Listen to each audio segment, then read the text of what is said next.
c'est une aberration aujourd'hui que l'hôtelier ne travaille pas du tout son direct. Je considère, moi, qu'un hôtel qui est bien positionné, il doit faire minimum 30% de direct.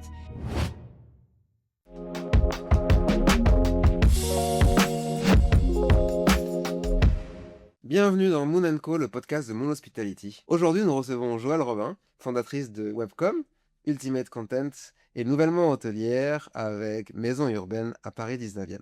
Bonjour Joëlle, Bonjour Aziz, merci beaucoup de participer à ce podcast avec nous. avec plaisir.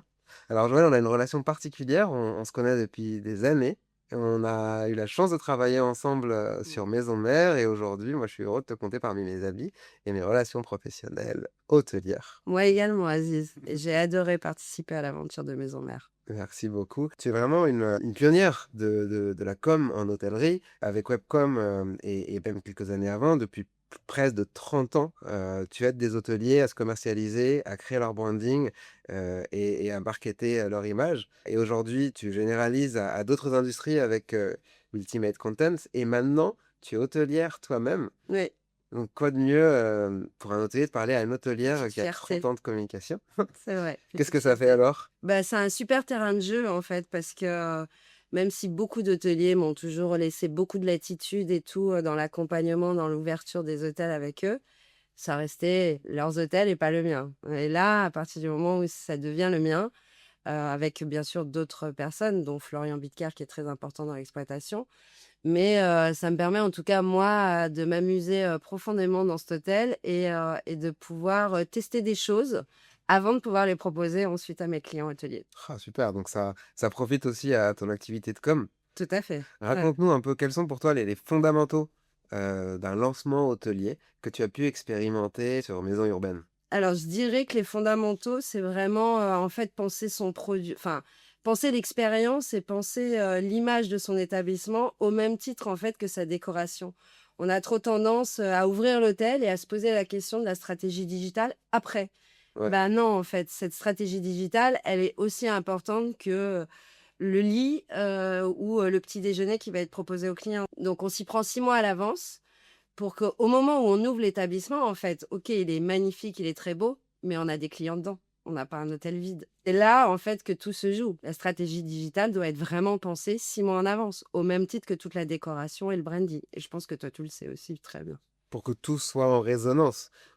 On l'imagine parfaitement, au scénario dont tu parles, l'hôtelier qui finit ses travaux et en dernière minute, un mois avant, en panique, il va chercher un nom et va coller un nom au-dessus et ensuite va créer un fil rouge avec des tableaux qu'on va rajouter dans l'hôtel. Des trucs un Exactement peu à ça. l'arrache, quoi. C'est ça. Le nombre d'hôteliers qui m'appellent en me disant j'ouvre dans 15 jours, donc là j'ai besoin d'un site internet. OK, bon, on va le faire. Mais en fait, c'est presque trop tard parce qu'en fait, le temps qu'on fasse le site, qu'on le mette en ligne, qui ensuite produise et convertisse, en fait, il va se passer quand même 2 mois. Donc, l'hôtel, pendant 2 mois, va être vide ou alors vous allez devoir faire appel aux ETA pour vraiment le remplir. Mais on va rater ce début du direct et de ce branding qui est très important, qui est l'image. On parle de branding et en effet, ce branding, on l'imagine en amont pour qu'il parle à une cible et pour avoir un alignement, une résonance du produit, sa localisation, Mmh. de la cible, ses besoins, Mmh. et ensuite du branding et de ses promesses et de ce qu'il raconte. Moi, je me souviens, on avait fait cet exercice Ouais. chez Maison Mère. Ouais. Tu peux me raconter comment tu as mené cet exercice pour Maison Urbaine? Alors pour Maison Urbaine, quand on a acheté l'hôtel, donc il s'appelait pas du tout Maison Urbaine, bien évidemment, il s'appelle l'hôtel Tréma. C'était vraiment un petit 3 étoiles sans âme, très efficace, ce qu'on appelle chez nous l'hébergement pur et simple, un lit, on vendait un lit. Voilà. Et sauf qu'effectivement, de par mon expérience et celle aussi de Florian Bitker, donc mon associé, on n'est pas du tout dans cette volonté. Nous, on veut vraiment faire vivre une expérience à nos Ouais. clients. Et donc, on s'est posé la question, petit hôtel, très peu de services, OK, mais le peu de services qu'on propose, on veut qu'il soit hyper qualitatif, très personnalisé, dans l'attention au client et qu'il retienne qu'en fait, il a passé un super séjour Mm. dans une toute petite maison, puisqu'on a quand même que 15 chambres, donc ça reste une petite maison. Waouh. Mais voilà, on a poussé ce service. Et donc, on a réfléchi à un nom. Et le nom, on l'a travaillé avant la déco, avant ce qu'on allait justement, quelle âme on allait donner au lieu. Et c'est là qu'on s'est dit que qu'un chambre maison, ça correspondait bien. Moi, j'aime bien le concept et Florian aussi je me considère comme une maîtresse de maison et Mmh. Florian également, parce qu'on aime prendre soin de nos clients. Mmh. Donc voilà, le mot maison est arrivé assez simple. Et pourquoi urbaine? Parce que 19e, on est quand même dans un quartier très vivant, très populaire. Le Paris, voilà, on est dans un Paris authentique, effervescent, très vivant et populaire. Et donc on s'est dit que ça marchait bien. Et en même temps, il y avait une connotation très maison, cocooning, très calme, mais en même temps urbain, très vivant, voilà. Et on aimait bien ce côté-là. Et qu'en même temps, dès qu'il passe la porte de maison urbaine, tout se Ouais. calme, tout est tranquille et voilà, l'expérience commence et tout. Et donc, on a défini un peu le branding, l'image et tout. Et à partir de là, on a défini la décoration qu'on a beaucoup travaillé en chinant et en créant nous-mêmes, quoi, en fait. On est amis et on parle, on raisonne, on est très alignés parce qu'on a la même vision des choses. Mm. Chez Maison Mère, on a commencé ensemble, Ouais. Mm. et on partage, cette manière de faire la déco, on partage cette manière de faire le branding, le positionnement est un axe stratégique. Il doit se passer avant le fichier Excel. Entièrement d'accord avec Il toi. doit se passer avant le dessin du plan de l'hôtel, Mm. les nombres de chambres, les catégories, parce que c'est ce branding-là qui va véhiculer des valeurs et les valeurs qui vont attirer un segment ou un autre. Quand on parle cosmétique, c'est évident.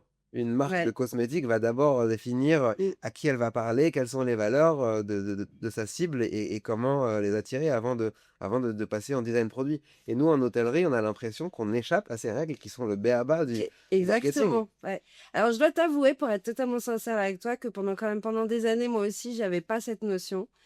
Et en fait, pour le coup, le Covid m'a fait beaucoup de bien. Parce qu'en fait, quand le Covid est arrivé, bah, l'hôtellerie s'est arrêtée.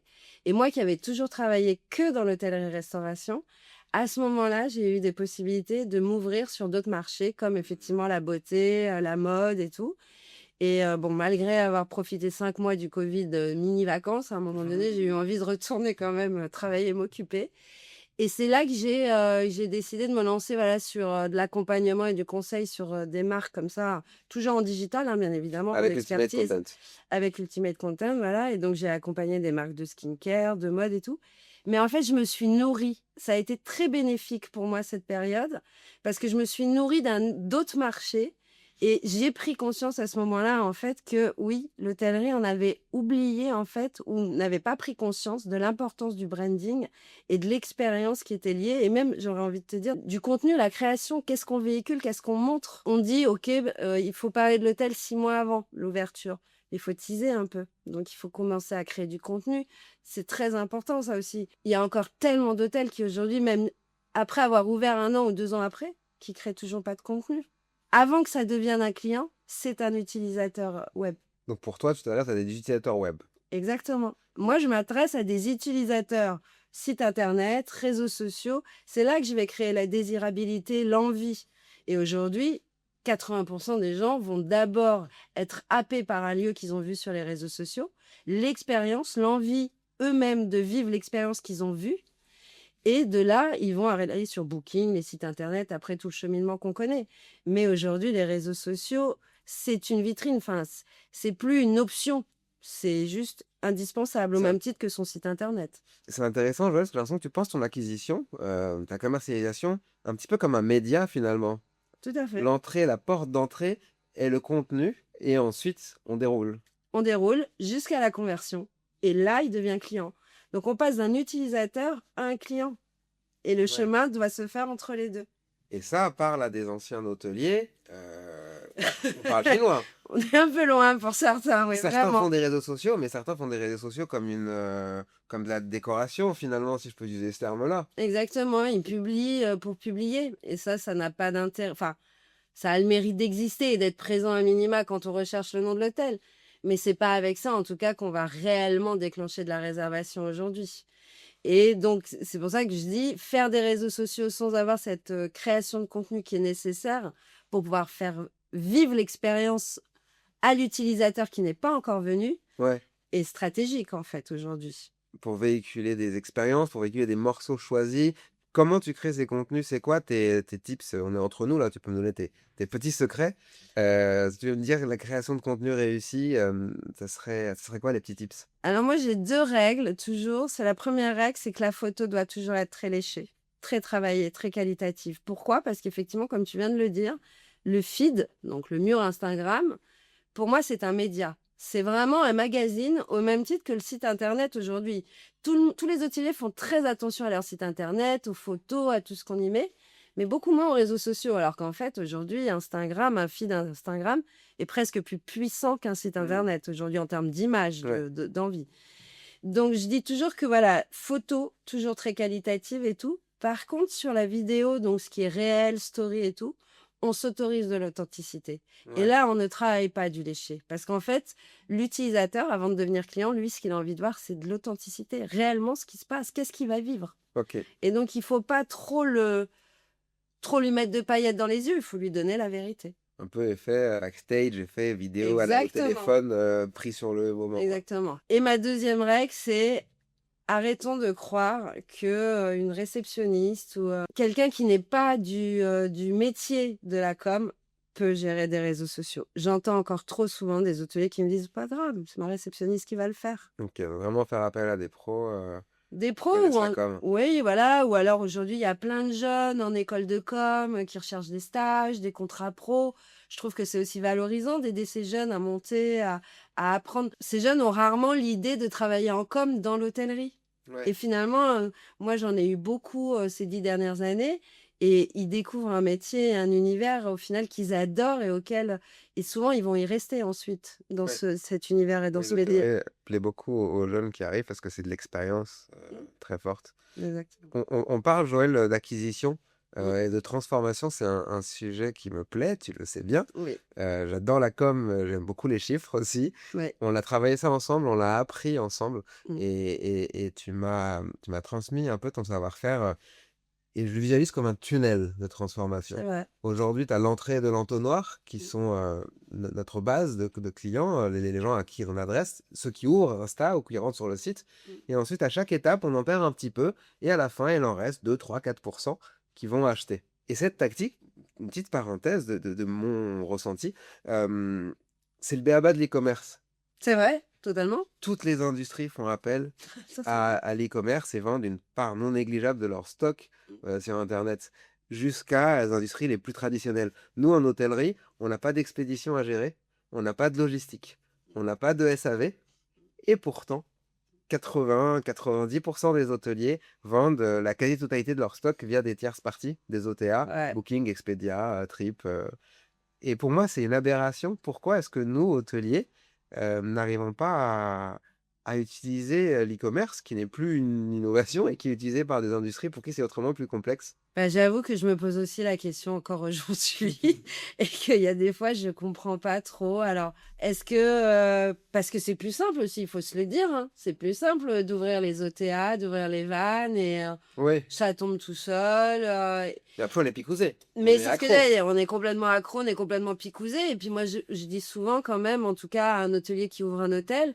faut pas oublier qu'en fait, le direct, c'est aussi ce qui représente réellement le fonds de commerce et sa La vente en valeur. direct, la vente Voilà, à la travers le vente. site web. Voilà. Alors le site web, mais ça peut être les alors oui, tout ça passe par le site web, mais tout ce qu'on y met autour, les Google Ads en protection de nom, enfin voilà, si on devait rentrer un peu plus dans la technique, il y a vraiment pas mal de choses à Tous faire. les leviers, ouais. Tous les leviers à mettre en place pour effectivement, travailler cette conversion en direct qui permet quand même à l'hôtelier de dégager une marge plus importante. Parce que oui, ça a un coût le direct, on va pas se mentir non plus, mais la marge est quand même bien plus importante que si on passait par des distributeurs aujourd'hui et je pense qu'on a besoin de tout. On a besoin des distributeurs bien évidemment pour la visibilité, mais il est important et aujourd'hui presque c'est une aberration aujourd'hui que l'hôtelier ne travaille pas du tout son direct. Je considère, moi, qu'un hôtel qui est bien positionné, il doit faire minimum 30% de Mmh. direct.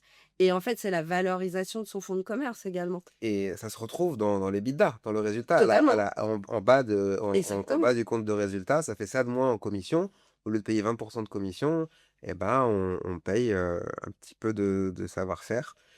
Et nous, c'est ce qu'on fait chez Maison Mère. On a commencé ensemble, c'est mon Ouais. expertise personnelle, donc je l'ai repris. Mais c'est exactement ton expertise avec Webcom que tu fais depuis 25 ans maintenant. Ouais. Tu aides des hôteliers à la com, mais plus largement à la commercialisation digitale. C'est ça. En fait, moi, j'aime dire que je fais de la com, mais pour de la conversion. Je fais pas de la com pour de la com.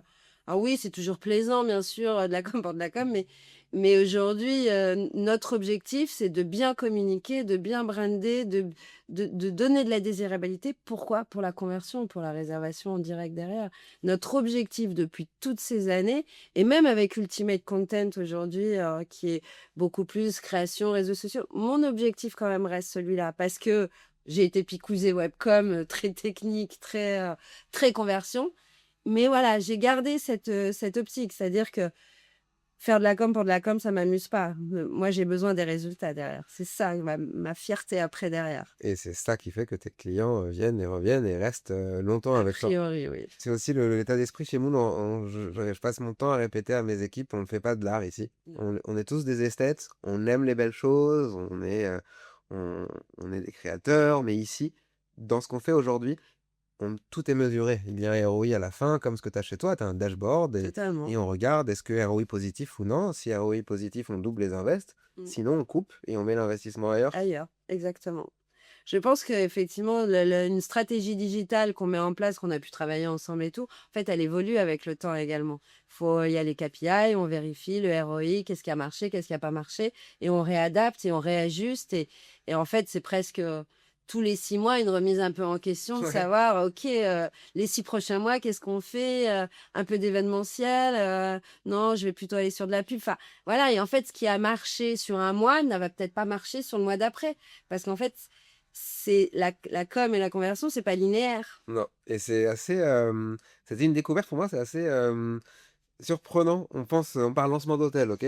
Tu lances ton hôtel, tu fais ton truc, ça fonctionne, ta première année, tout tourne. Tu dis c'est bon, ça y est, j'arrête tout, je fige et je recommence. Eh Eh non, ben non.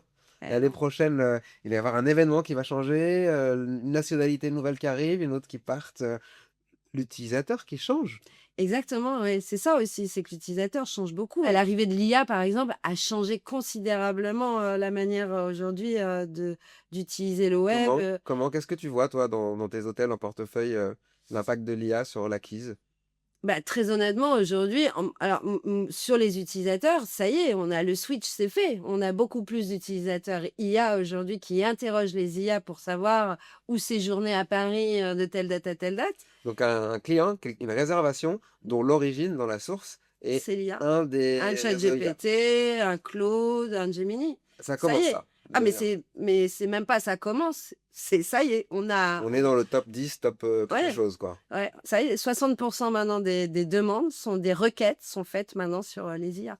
Waouh, il faut vite s'adapter. Voilà, donc alors qu'il y a encore 2 ans, on était, vraiment sur des requêtes web, traditionnelles qu'on connaît tous, sur les moteurs de recherche. Là, ça y est, les moteurs de recherche sont en train de perdre la plupart des requêtes et aujourd'hui, beaucoup, beaucoup de choses se passent sur l'IA. Alors pour l'instant, la réservation ne peut pas se faire sur toutes ces IA, donc ça rebascule quoi qu'il se passe sur, les distributeurs, les sites internet, d'où l'importance aujourd'hui, en tout cas, dans la stratégie digitale, d'y intégrer aujourd'hui vraiment cette notion d'IA pour l'utilisateur, parce que, bah, c'est plus totalement les mêmes utilisateurs, comme tu viens de le dire. Mais ouais, il y a des enjeux aujourd'hui, de réels enjeux pour les hôteliers, Et ça nouveaux va vite, ça et va ça va très très vite. vite. On est encore pour certains hôteliers à s'adapter au SEO, au Search Engine Optimization Exactement, et aujourd'hui, on est déjà en train de passer à au GEO, au GEO qui veut dire générative, Engine Optimization. exactement. Waouh! On parlait des changements d'utilisateurs et en passant un peu plus dans l'exploitation, Mmh. en passant dans les opérations. Nous, dans nos hôtels, Maison Mère, Joli Môme, l'hôtel Belmont, Mmh. heu et un petit nouveau à venir. Ah. Heu, on voit aussi un changement, de nos clients qui, en rentrant, ont sont curieux et sont beaucoup plus réceptifs et ont soif de vivre une expérience. Aussi humble soit-elle, aussi familiale soit-elle, ils sont à l'écoute. Quand ils arrivent, nos maîtres de maison vont leur raconter l'histoire du lieu, vont leur servir une petite, boisson qu'on crée tous les 2 mois en fonction des saisons. On va leur laisser un petit mot sur le lit. On va essayer de recréer un peu comme, dans Maison Urbaine, une expérience d'accueil à la maison. Totalement. On l'a commencé, nous, notre créa ensemble d'ailleurs, on a fait un atelier, on s'est demandé à quoi ressemblerait, notre maîtresse de maison Ah sympa, et on OK. l'a personnifiée. Mmh. cette personne et on lui a donné des traits communs et le caractère de cette personne a impacté le caractère de la maison. Un effort qu'on fait chez Moon Hospitality, c'est de traduire le branding, les valeurs qu'on définit, l'image dans l'expérience. Parce qu'au final, sinon, ça reste un truc de marketeur à marketeur, de direction à direction. Mmh. Mais le client a du mal à le ressentir. Il le voit sur le site web, il le voit sur le compte, Mmh. mais en arrivant, Il le perd. le flux est perdu, le fil est coupé. Et du coup, nous, on s'applique chez Maison Mère et chez Joli Môme, mais dans nos hôtels, à essayer de retranscrire ça sur l'expérience client. De faire le lien, la chaîne entre le branding et ensuite le collaborateur Mmh. qui va communiquer Les valeurs ces de images. l'entreprise et de l'image. Ouais, vous avez entièrement raison. C'est vrai que ça passe énormément aujourd'hui par le personnel, par le staff, qui en fait va véhiculer ces valeurs d'accueil et de bienveillance, comme tu viens de le dire. Je suis entièrement d'accord avec toi, Aziz, là-dessus. En tout cas, nous, c'est ce qu'on essaye de faire chez Maison Urbaine. C'est ce que je vois aussi que beaucoup d'hôteliers font quand même aussi aujourd'hui. Mmh. Vraiment, il y a cette volonté. Je pense qu'il y a cette prise de conscience aussi aujourd'hui qu'on peut plus juste, enfin, en tout cas, on peut plus juste vendre un lit. Ah bah oui. Voilà, il y a cette expérience qui effectivement est l'utilisateur en ligne avec le digital, mais en fait qui doit absolument retrouver humainement quand il arrive, après sur place, pour son Mmh. séjour. Et c'est là qu'est le challenge parce que le branding, on le dessine, on l'écrit, il est là. Le site web, on le développe, il est là. Alors oui, ça évolue, il faut le retravailler tous les ans, mais l'humain, tous les jours, on recommence. C'est vrai, et puis c'est sans cesse. Et c'est éternel. Joël, on a parlé d'expérience client, on a parlé de branding. Il y a plusieurs types d'hôtels, on peut monter en gamme. Par contre, toi, tu es persuadé, je partage ton avis, que même en une gamme un peu plus basse, avec un prix moyen plus bas, on peut quand même faire des choses et le client attend tout de même une expérience. Oui, totalement. Et là, je vais te prendre l'exemple de Maison Urbaine. Quand on a acheté Maison Urbaine, le petit déjeuner était vraiment problématique. Il était vraiment pas qualitatif. Et j'ai conscience qu'en 3 étoiles, on peut pas non plus avoir des buffets magnifiques comme on peut trouver dans les 4 ou les 5 étoiles. Mais j'estime en tout cas pour moi, et avec Florian, c'est quelque chose qui était important pour nous. On voulait de la qualité. Donc, Ok. typiquement, c'est quelque chose qu'on a rasé. Enfin, voilà, on est arrivé, on a enlevé complètement le petit-déj, on l'a revu et on est parti. Moi, je disais, je préfère avoir moins de produits, mais par contre que les produits qu'on ait choisis soient très qualitatifs. Je voulais le French croissant Oh là là, très bon, un croustillant, bon voilà. croissant de la Et ben le boulangerie. croissant, voilà, qu'on a fait chauffer vite fait à l'arrière de l'arrière-cuisine, congelé. Donc, c'est des petits choix comme ça, mais qui... Du bon ch- sens. Du bon sens. Malheureusement pas pour tout le monde. Oui, c'est vrai. Si on allait sur la renta, le bon sens, il va dans la mauvaise direction si on regarde que les chiffres. Oui, voilà, c'est ça en Le bon fait. C'est sens de l'accueil, qu'aujourd'hui, peut-être. bien sûr que si on regarde que les chiffres, bah, je vais plutôt aller vers le croissant que je vais faire chauffer parce qu'il va me coûter moins cher que mon croissant que j'ai acheté à la boulangerie. Mais en même temps, je vais pas faire vivre la même expérience à mon client. Et là, voilà, typiquement, nous, je sais que ça a changé le petit déjeuner. On a augmenté de 40% Le taux de la captage. fréquentation de notre petit déjeuner, de captage, voilà. Génial. Et tu le vois sur la satisfaction des clients, Et, surtout. et bien évidemment, on le voit sur la satisfaction, avec des retours, voilà, moins de produits, mais très qualitatifs, tout le monde le vit. Donc plus de Bon petit déjeuner. fréquentation, plus de chiffre d'affaires au final. Exactement. Donc tu marges moins sur le Et moins petit-déj, de mauvais commentaires sur le petit déjeuner qui n'était pas extra, ce tu qui te vois. permet de monter ton prix moyen, de monter ton CA. Et ce que Exactement. tu perds par là, tu le gagnes 3 fois par là. De l'autre côté. Et je le gagne aussi surtout en e-réputation. Bah Parce oui. que du coup, je n'ai plus de mauvais commentaires sur cette partie-là. Je n'ai que des bons commentaires, donc je continue à réaugmenter ma note. Ouais. Et les Qui est quand réputations. même fondamentale aujourd'hui, les réputations. Ah, les réputations, c'est ton actif. Nous, notre point de vue chez Moon Hospitality, c'est ton actif autant que ton bâtiment. Tu le Exactement. construis sur des années Mm. et il peut se dégrader en 2 mois de mauvaise exploitation. Et Exactement. c'est ça qui va se traduire en chiffre d'affaires aussi, en prix moyen. Ouais. Et en plus, moi, ce que je dis toujours à l'hôtelier, d'où l'importance aussi à l'ouverture de faire très attention et de ne pas ouvrir les OTA tout de suite. Ça, c'est un vrai tip ce que je donne. On n'ouvre pas les OTA au moment où on ouvre l'hôtel. Hmm. D'abord, on ouvre l'hôtel, on fait du pré-opening, on voit, on se sécurise, on teste. Et après, une fois qu'on est OK, qu'on est prêt, que tout se passe bien, on ouvre les OTA parce que les commentaires vont commencer à tomber. Et si en fait on ouvre, on peut avoir des mauvais commentaires très rapidement, mais par contre on va mettre des mois, voire des années à rattraper, À s'en remettre. à s'en remettre. Exactement. Ça, c'est un vrai tips de pro, ça. Démarrer d'abord en direct, c'est ça? Démarrer en direct, ouvrir son hôtel, tester tout ce qu'il y a à tester, les problèmes de prise, les problèmes de café, on teste tout. Et une fois qu'on est sûr que tout fonctionne bien, à ce moment-là, on ouvre les hôtels. Mais donc, on est mal référencé, on a peu de trafic et on vend qu'en direct. Donc, on va avoir un hôtel très peu rempli. C'est vrai, mais normalement, si tu as bien fait ton travail de branding auparavant avec les réseaux sociaux, pourquoi pas des campagnes publicitaires justement sur les réseaux sociaux, enfin, si tu as bien mis en œuvre Ton site web, la machine. toute la machine en amont, normalement, tu ouvres. Je te dis pas que tu feras 100% de taux d'occupation dès le premier jour, mais normalement, tu ouvres avec un bon taux d'occupation à 60-70%. Ok, donc tu conseilles d'ouvrir avec une période tampon Exactement. à 60% où on ne sera pas non plus super rentable, mais ça nous permettrait d'ajuster, de corriger la prise qui marche pas Et de vous roder. et de nous roder. Ok. Petit exemple, tu vois, le week-end dernier, j'ai fait le pré-opening d'un hôtel qui vient d'ouvrir dans le sud à Saint-Raphaël. Il y avait plein de petits détails qui n'étaient pas OK et c'était pas prêt. Et nous, on était tous là pour justement faire remonter avec bienveillance toutes les petites choses qui allaient pas.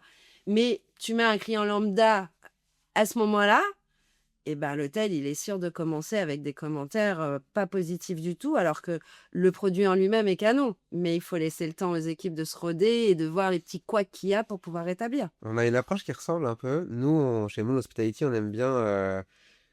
On démarre pas progressivement. On aime bien démarrer en haute saison directement avec gros coup de feu. Ouais. On démarre avec une petite semaine de rodage, de pré-ouverture, où on invite des pros de l'hôtellerie, où nous-mêmes on séjourne tous de l'équipe, et ensuite on commence avec le direct, en effet. Et ensuite, par contre, on ne démarre pas en basse saison. Beaucoup d'hôteliers vont ouvrir en basse. Nous, on aime bien démarrer en haute pour avoir l'excitation, pour être sur place, pour avoir le trafic et le volume pour faire tourner. En effet, c'est un exercice de funambulisme. C'est la Formule 1, quoi. On est à C'est 7 ça. balles. Ouais, c'est ça, tu t'arrêtes pas, quoi. Ouais. Mais je suis assez d'accord avec toi, moi aussi. Quand c'est possible, je préfère recommander moi aussi la haute saison. Typiquement, l'année dernière, j'ai fait l'ouverture d'un hôtel en Corse. On a ouvert en plein mois de mi-juin, donc pleine saison encore. Bon, bah, ça a été intense, mais ça a été incroyable les résultats qu'on a obtenus. On a rempli l'hôtel en très peu de temps et tout l'été a été incroyable. Et ça galvanise les équipes et ça pose la Totalement. base. Ouvrir en basse, les équipes s'installent, en fait. Tout le monde a tendance à s'ancrer À s'ancrer, à ouais, la situation exactement. initiale et ensuite c'est incrémental. Si on commence là, bah, ça ne peut être que. On continue à monter, en Voilà, c'est fait. ça. Et en fait, tout le monde a envie de cette effervescence et de la maintenir et donc de travailler à ce que cette effervescence continue. Joël, on parlait de l'expérience client, délivrée en 4-5 étoiles, mais qui peut aussi être en 2 ou 3. Ouais. On a un petit dada chez Moon Hospitality, c'est notre offre de para-hôtellerie. Et je sais que tu travailles aussi sur un petit projet secrètement de para-hôtellerie. Ouais. Bah écoute, oui, oui, c'est un joli projet que je mène avec 2 amies femmes associées. Donc un projet à Marseille. Ma ville, finalement un peu de cœur, parce que ma famille, lointaine, vient de Marseille. Donc on va dire que mes origines très, très lointaines, il y a du Marseille, mais surtout j'adore cette ville. Et oui, effectivement, voilà, ça va être un projet, on a acheté un local commercial qu'on va transformer en chambre, mini appartement même, j'ai envie de dire, donc de la part-hôtellerie. Si tout va bien, ça devrait ouvrir et c'est là que je te rejoins, tu vois? On s'est dit: «Est-ce qu'on ouvre pour la pleine saison?» Bon, a priori, on va pas y arriver. Donc, on préfère, du coup, garder presque 4-5 mois, en plus pour pouvoir ouvrir à la saison, saison d'après. prochaine, mais en pleine saison. Ok. Moi, ma question, Joël, c'est autour de l'expérience Donc, on a beaucoup parlé de branding. On est arrivé à la conclusion que le branding doit être communiqué au client par de l'expérience. Et l'expérience, il y a beaucoup de budget en 4-5 étoiles, un peu moins en 2-3. Est-ce que pour toi, c'est possible de passer une vraie expérience client, de passer un branding sur de la para-hôtellerie où il n'y a pas de personnel finalement et il y a beaucoup moins de budget pour ça et de moyens pour ça? Alors, c'est vrai que la para-hôtellerie, l'objectif, normalement, c'est quasiment, 0 humain et on digitalise tout, en tout cas, moi, c'est comme ça que je le pense. Mais on va travailler, tout l'humanisation et l'accueil et l'expérience par, vraiment penser le moindre détail dans la chambre, Et également préparer en fait, le séjour en amont, proposer, des produits locaux, des visites, on va beaucoup travailler autour de la destination, Super. sur la para-hôtellerie. C'est clair qu'on va on peut notre objectif est quand même de travailler sur un joli produit et que le client s'y sente bien et qu'il vive une jolie expérience dans sa chambre. Mais on va davantage, on n'a pas les mêmes moyens, c'est sûr, c'est évident. Donc on va devoir être plus inventive. Ouais. Écoute, chez Monos Hospitality, on a un produit d'appart-hôtel et on s'applique comme toi à créer une expérience. Nous, on travaille beaucoup avec le digital en amont, avec un parcours client Client, ouais, ouais, pré-séjour, ouais. post-séjour et pendant le séjour. Ce qui nous permet, avec l'IA et des personnes, des agents, des concierges, Mmh. d'être présents pour l'hôtel, mais c'est scalable. Un agent peut gérer 15 appartements Totalement. dans un téléphone, sur une messagerie instantanée, et à prendre, à donner des conseils. Et la tech aide beaucoup à permettre d'avoir un maître de maison, un réceptionniste, Mmh. mais dans le cloud finalement. C'est vrai et c'est très intéressant ce que tu dis et je pense qu'aujourd'hui, moi, je me lance aussi dans cette aventure parce que justement une de mes associées est une développeuse, tech, voilà, qui est très, très bonne et qui est capable de développer n'importe quelle application et justement, nous, dans notre pipe et dans notre plan stratégique, il y a beaucoup d'outils, technologiques qu'on est en train de développer parce qu'on a aussi plus envie de dépendre des outils qui sont existants aujourd'hui. Mmh. C'est un peu ce que je reproche à l'hôtellerie, malheureusement, c'est qu'il y a beaucoup d'outils techno, alors ce qui est bien, c'est que du coup, c'est des spécialisations, chacun a sa spécialisation, mais malheureusement qui des fois ne communiquent pas toujours ensemble Mmh. et ce qui peut créer des ruptures, des ruptures en fait, dans cette commercialisation, dans cette conversion et avec la para-hôtellerie, vu qu'on a moins de moyens, on ne peut moins se permettre ces ruptures. Donc Ouais. il est impératif en fait qu'on soit très bon dans les outils technologiques qu'on va utiliser, comme tu dis, le pré, le pendant, le post, mais même sur, ce concept de conciergerie et d'être disponible 24 heures sur 24, pas physiquement, mais en tout cas, dans le cloud. Joël, est-ce qu'il y a un projet qui t'a marqué? J'imagine que tous tes clients ont posé une pierre à ta carrière, mais est-ce qu'il y a un projet aujourd'hui, que tu as en tête et que tu aimerais nous raconter? Bah, il y a un projet que vraiment j'ai pris énormément de plaisir à faire et c'était, de nouveau pendant la période du covid avec, la fermeture des hôtels, avec un hôtel en particulier. On a essayé de réfléchir à quand même continuer à faire vivre des expériences, aux gens, alors pas aux touristes, mais en tout cas permettre aux gens qui étaient confinés chez eux de peut-être pouvoir aller se confiner Mmh. dans un endroit un peu plus, sympa avec, vivre une expérience histoire de et donc à l'époque, c'était donc avec le Coq Hotel où, on a lancé les Coq Van. Donc, pendant, cette période de covid, on a contacté Volkswagen et en fait, on a monté une collab et ça peut-être qu'on le dit pas assez aussi en hôtellerie, mais les collabs avec les marques, c'est très important et ça a une vraie valeur ajoutée, pour les établissements. Les marques en sont friands parce qu'en fait, vous avez des clients dans vos hôtels qu'ils visent eux aussi dans leur boutique. Donc en fait, il y a un cercle vertueux avec les marques. Mais en tout cas, voilà, pour revenir à cette anecdote, voilà, on a contacté Volkswagen, on leur a proposé en fait de nous mettre à disposition 2 vannes qu'on a complètement habillées façon cocktail pour qu'ils soient Mmh. vraiment personnalisés. Et de là, après, j'ai contacté un domaine viticole, un château, enfin voilà, on a proposé des expériences où en fait les gens venaient quand même à l'hôtel, Waouh! on les montait dans le van. Donc c'est le point de départ. C'était le point de départ, c'est l'hôtel. Donc les clients montaient dans le van, on les amenait parce que beaucoup de personnes n'étaient pas en capacité de conduire le van. C'est vrai que c'est quand même un gros morceau, Mmh. enfin c'est un gros véhicule. Donc beaucoup de gens nous disaient: «On adorerait vivre l'expérience, mais le conduire, c'est compliqué». Donc en fait, voilà, on a mis en place vraiment la personne qui les conduisait avec le van, qui allait les poser au milieu de ce champ de vignes. On faisait toute l'installation, le barbecue et tout, puis après, bah, nous, on partait et on les laissait vivre leur expérience, 48 heures, en pleine vigne avec leur van et puis on revenait Et ils les dormaient où? chercher Dans le van? dans le van qu'on Un van avait aménagé en fait, c'était un totalement love wagon, aménagé. Exactement. C'était la chambre du coq mais dans le van qu'on avait reproduit. Incroyable! Tu avais Voilà. reproduit l'hôtel, en fait, Ouais, en camping, en au milieu camping, de la nature. voilà. Mais je Et veux c'est faire ça, vrai. moi! Mais c'est Et c'est génial! vrai que ça a été une expérience incroyable pour moi à vivre, à mettre en place, à organiser. Et c'était une expérience incroyable de voir les réactions des gens qui c'était une période quand même un peu compliquée où on était tous, voilà, c'était un peu difficile et de leur redonner le sourire et ce moment, incroyable de vie, à chaque fois on nous disait: «Mais vous avez une idée géniale, c'est incroyable».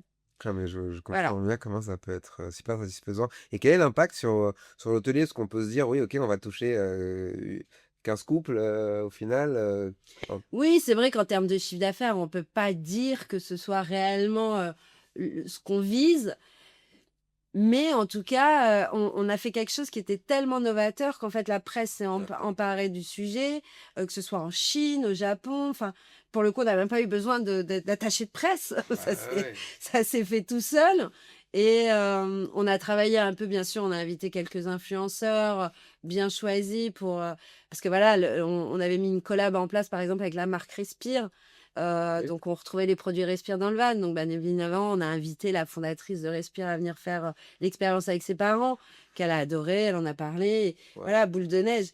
Tu avais des Mais, relais, tu avais des relais d'influence, des relais d'influence et surtout, bah, cette expérience incroyable qui a fait que les gens ont voulu en parler, en fait. Et c'est vrai qu'on avait beaucoup de demandes et qu'on a été obligés de dire, bah, en fait, c'était une expérience éphémère, mais qu'on va pas pouvoir, tu mets sur la faire liste. perdurer, quoi. Pour la prochaine, tu mets sur la liste. Ouais. Merci beaucoup Joël pour ce super échange, j'ai pris beaucoup de plaisir. Moi aussi, merci Aziz. C'était un plaisir de revenir te voir et surtout de revenir voir, Maison Mère après toutes ces années.